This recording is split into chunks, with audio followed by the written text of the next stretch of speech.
سوال چنین بود که چیکار کنیم که ایمان مستحکم میشود و نمازها را به قضا میخوانیم. دائم فکرمان در طاعت عبادت باشد. اولین چیزی که ایمان با قوت میکند این علم است. علم. ما در زمان شوروی در شهر کنی یک آدم رئیسی اون وقت رئیسی شهر گفته نمیشد، یحکم کاتب گفته میشد. یحکم کاتب. این ما فقط از زبان دیرکتوری مکتب و از موی سفیدا میشنیدیم که منصور گفتگی آدم امین یحکم رایکم شهر کنی در زمان شوروی. همین اگر به زال در آید آوازی پشه شنیده میشد است، همه میترسیدین از وی. خلاصه بسیار سیاستی بد داشت است، همه میترسیدین. همه اکن بعدی مثلا پاشخوری شوروی همون خبرش هم خیلی میشنیدیم، خودش دیدگی نیستیم اون آدم. بعد خیلی فرزنداش که بعدتر شناس شدیم و خلاصه یک داملا یک استادای ما به یک معرکه میرن. میگم معرکه رفتم همه رئیسای به قول داملا بیفشی، یعنی رئیسای کهنه در زمان شوروی، رئیسای کلخوزا، رئیسای شهرها، سابق وزیرها، شته سر یک خانه همه میشناسم. غیر این یه آدم در پهلوی راستم در بالا شتست میگن اینه نمیشناسم. این آدم همه شناسی خودمو یا گپای خنده‌آور گفته میخندم، هیچ کی نمیخندد. میگم ای یا بار دیگه گپی خنده‌آور میگم هیچ کس نمیخنده. همه با آدم سرش خم جیم شتست. بعد آهسته حتی یانمنگه پرسم که آدمی بیگانه کی گوی منصور گفته بابا منصور شمینده گفته است. اون آدم کانیبادمنده نبودگی در اسفره زندگی میکردگی و بعدی از وظیفه رفتن به اسفره رفتگی خلق نمیشناسد. بعد منم میگم دیگه تا آخری مجلس با آداب شدم.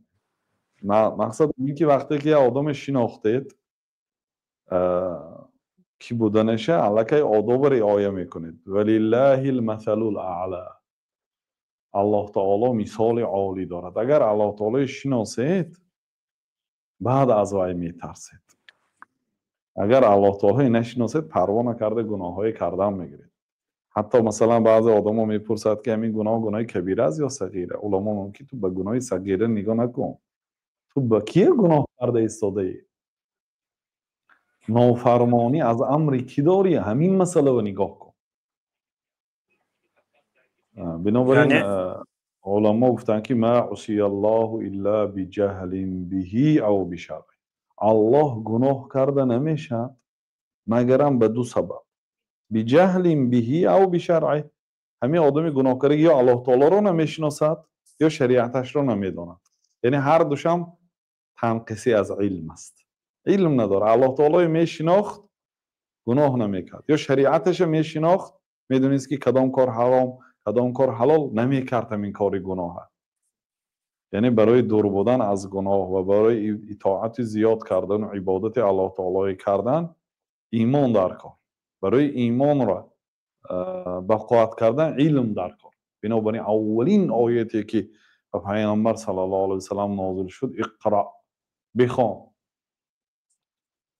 بنابراین برادر عزیز یکمین سببی که ایمان را زیاد میکند این علم است. خاصتا سلامت شناختن باشین. نامهای الله تعالی و صفاتهای الله تعالی و قدرتهای الله تعالی، کارهای الله تعالی. الله تعالی چی کارهایی کرده است؟ کارهای الله تعالی رو شناختن و اینچنین با خبر شدن از مخلوقاتش. همین پشه یا مرچه هم اگر ساختش گرفته آموزید علمی زالاگی هست هم تو گریدگر.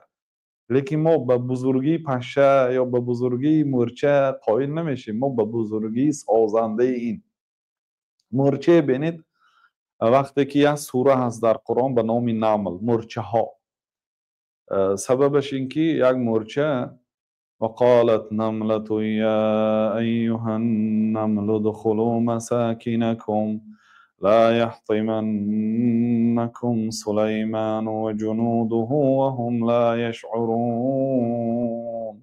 یا مرچه، این مرچه ملیکه هم نبود، یا مرچه عادی، نملتون نکره، یا مرچه بیگانه. قالت نملتون، یا مرچه گفت که یا ایها النمل، ای مورچه ها، ادخلوا مساکنکم، بر خانه هاتان درآیید. لا یحطمنکم سلیمان و جنوده و هم لا یشعرون. سلیمان و لشکر سلیمان شما را ندیده، حس نکرده، با زیر نکند که نشکنید. مورچه های نصیحت کرد که خانه ها مورچه دید، دیگر را ندیدن. سلیمان علیه السلام لشکراشون عبارت از جن، عبارت از انس، عبارت از پرنده ها به جنگ رفته ایستاده بودن و از یک وادی نمل، حتی اذا اتن وادی نمل با آمدن، وقتی که به وادی نمل آمدن، یا مورچه دیگر مورچه ها نصیحت کرد که به خانه هاتون درآیید، تا اینکه سلیمان و لشکرش شما را زیر کرده نشکند گفت، نشکند، زیر کرده نکشد نگفت. اینه ببینید سلیمان در کدام عصر زندگی کردن. قرآن برای ما 1400 سال پیش این واقعه نقل کرد به لفظ نشکستن مورچه. اینه در عصر 2021 دانشمندهای این عصر اثبات کردن که مورچه عبارت از شیشه بوده است، ساختش شیشگین بوده است و زیر کنید میشکست است. مورچه میشکست است، یعنی شکست گفته میشد اون چیزی که قابلیتی شکستن دارد. قابلیتی مثلا کتاب شکست گفته نمیشد، کتاب دران گفته میشد. فهمیدید؟ شیشه دران گفته نمیشد، شیشه شکست گفته میشد. الله تعالی گفت که همین از زبان مورچه نقل دارد در قرآن که با شما را زیر کرده نشکند. این آیت یکی از استادانمون روزی وقتی که وبا آمد همین آیت دلیل کردن که در ایام خطر شریعت ما را به خانه نشینی امر کرده است. الله تعالی در سوره نمل از زبان مورچه گفت که ای مورچه ها به خانه هاتون درآیید تا اینکه سلیمان و لشکرش شما را زیر کرده نشکند، به قتل نرساند. یعنی در حالت خطر آدم باید در خانهش نشیند. یعنی احتمال خطر باشد، بهترین حالت برای آدم در خانه نشستن است. از قرآن دلیل آورد. ببینید که مثلا وقتی که مورچه را می آفرید، الله تعالی آفریدگارش هست، او خوب می داند، بنابراین با لفظ شکستن آورد مورچه ها را. همین گونه درباره پشه، حتی درباره بعوزه، پشه خاموشک، الله تعالی در قرآن گپ زدگی هست. همین گونه درباره تارتانک، یک سوره درباره تارتانک است. الله تعالی درباره نر و ماده هاش گپ زد که این فقط همین در عصر 2021 اثبات کردم کدومش ماده هست و کدومش نر است و فهمیدن که بعد مادهش فقط خانه میبافت است و نرش نمیتونست است. و الا الله تعالی در قرآن فقط با صیغه مذکر، با صیغه مردانه گفته آمده، فعل ساختن را با صیغه زنانه گفته بود. عالم های پیشینه، عالم های لغت حیران می شدن که این چی خطاگی است. یعنی با صیغه مردانه، جمله با صیغه مردانه آمد از گپ درباره تارتانک، یک و یک بار درباره فعل ساختن مثلا زبان تاجیکی، فعل های زبان تاجیکی مذکر و مؤنث ندارد، یعنی صیغه مردانه و ژنسکی را و مشتقای را ندارد که زبان تاجیکی. زبان روسی دارد، زبان عربی دارد. یعنی فعل کلمه ساختن خانه را می سازد را با ژنسکی راد آورد الله تعالی، با صیغه زنانه. عالم های پیشینه می خواندن و حیران می شدن که چقدر این جمله درباره صیغه مردانه رفت شده است. آخرش وقتی که درباره خانه گپ آمد، خانه را با صیغه زنانه ذکر کرد، حیران می شدن، گویا خطا است، خطای لغوی. الله تعالی پاک است از خطا. این در بعد 14 عصر در عصر ما فهمیدن که تارتانک فقط مادهش خانه میبافت است، نه نرش. بنابراین الله تعالی صیغه زنانه ژنسکی را در اینجا استفاده کرده است. بنابراین وقتی که شما مخلوق الله تعالی مگر دربارش علم آموزید، به بزرگی الله تعالی قائل میشید. و فی انفسکم افلا تبصرون. الله تعالی میگه که شما این مخلوق های از این مخلوقات هم عبرت گیرید، لیکن نبار خودتون نگاه کنید. انظروا الى ثمره اذا اثمر و ینعه. وقتی که میوه پخته رسید، میوه به دست گرفتید به دهان نزدیک آورد، یک مرتبه نگاه کنید که انظروا الی ثمره، به میوه یه بار نگاه کنید، یا تفکر کنید که این چی بود. الله تعالی میگه که ما یک باغ از یک آب میدهیم، مثلا یک باغ است همین درآمدگاهش آب میدارد، یک آب به همین باغ که عبارت مثلا از 100 درخت عبارت است، یک نوع آب میدارد، یک آفتاب و یک ماهتاب نورش که همین میوه ها میپزد.